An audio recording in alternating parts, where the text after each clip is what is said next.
propose un petit voyage dans le temps. Je propose un voyage dans le temps parce que souvent on peut dire à quoi ça sert les armoiries? T'sais? Pourquoi on fait ça? D'où vient l'utilité des armoiries? Donc, le voyage dans le temps qu'on fait, c'est plus que 300 ans. On s'en va à la chute de l'Empire romain. D'accord? C'est loin, c'est assez loin, ça se fait pas. Je pensais pas entendre ça dans une conférence de presse de la ville de Sorel-Tracy, à la chute de l'Empire romain.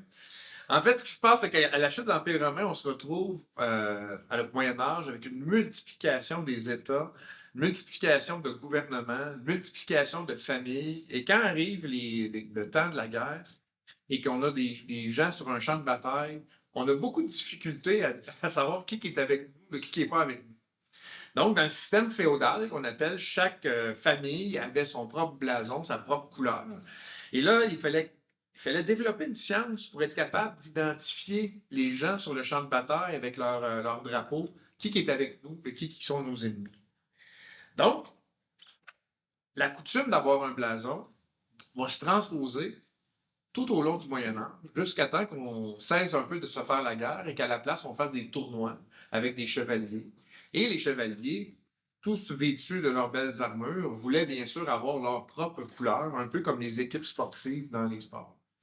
Donc, chaque chevalier, avec sa grande famille, a développé leur propre symbolique, leur propre identification, qu'ils vont mettre sur leurs armures, de là l'armoirie. D'accord? Et là, on va reprendre ces symboles-là, on va les mettre sur les sceaux qui servent à sceller les lettres, sur les pièces de monnaie, sur les écus. C'est là que se développe un art, l'art des armoiries, qu'on appelle l'héraldique, donc l'héraldisme. Et le spécialiste de l'art de l'héraldisme, c'est le héros. Et les héros, il en existe encore aujourd'hui au gouvernement du Canada. La première ville qui va adopter les armoiries, c'est la ville de Cologne en 1149. Donc, on est presque en même temps. Il faut dire quand même que les villes de Sorel et les villes de Tracy avaient adopté leurs propres armoiries au fil du temps. Chaque ville avait ses armoiries.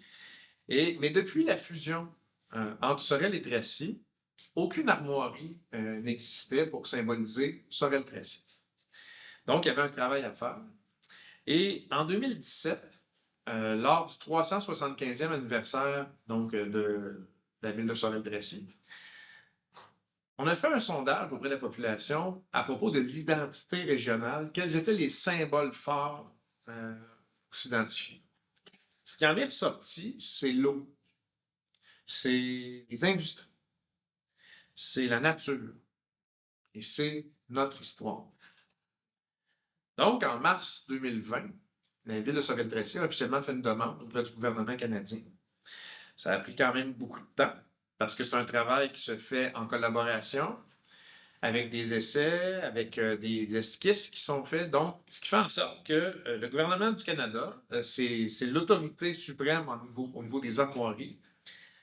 Nous arrivons donc aujourd'hui avec une fusion complète des municipalités de Sorel-Tracy avec nos propres armoiries maintenant. Il me fait un plaisir de dévoiler. J'inviterai le président du comité pour venir avec moi. Alors, pour vous expliquer un petit peu les armoiries, alors vous pouvez reconnaître les couleurs de la ville de Sorel-Tracy, le bleu, le vert et le blanc. Les lignes ondulées qu'on voit avec l'eau, ça nous rappelle que nous sommes entourés du Richelieu et du fleuve Saint-Laurent. Et la mixité qui se donne dans le milieu, bien, ça nous rappelle la fusion entre Sorel et Tracy. Nos engrenages dans le milieu, ça nous rappelle notre histoire industrielle de la région. Et puis, ça nous rappelle également que nous sommes encore un site de sidérurgie et de métallurgie très important encore aujourd'hui. Le mur de Fortin et les couronnes nous rappellent également ce qui était sur les autres drapeaux de la ville de Sorel et de Tracy. Et puis, qui est aujourd'hui, nous rappelle aussi que le fort Sorel, qui est en 1642 qui avait été fait. Alors, c'est un beau petit clin d'œil qu'on met également au niveau historique. Le Héron et le sol marécageux, eh bien, nous rappelle que nous sommes une réserve mondiale de l'UNESCO avec le lac Saint-Pierre. Et puis, Voilà. Et notre devise que nous sommes très fiers, qui est bâtisseur de fierté. Donc, ça nous rappelle la fierté des gens de Sorel-Tracy à l'égard de leur histoire et de leur patrimoine. Puis ça fait référence aussi aux nombreux bâtisseurs des chantiers maritimes que nous avons eus ici, qui ont marqué l'histoire de Sorel-Tracy. C'est donc avec fierté que nous vous présentons 3 ans de travail aujourd'hui.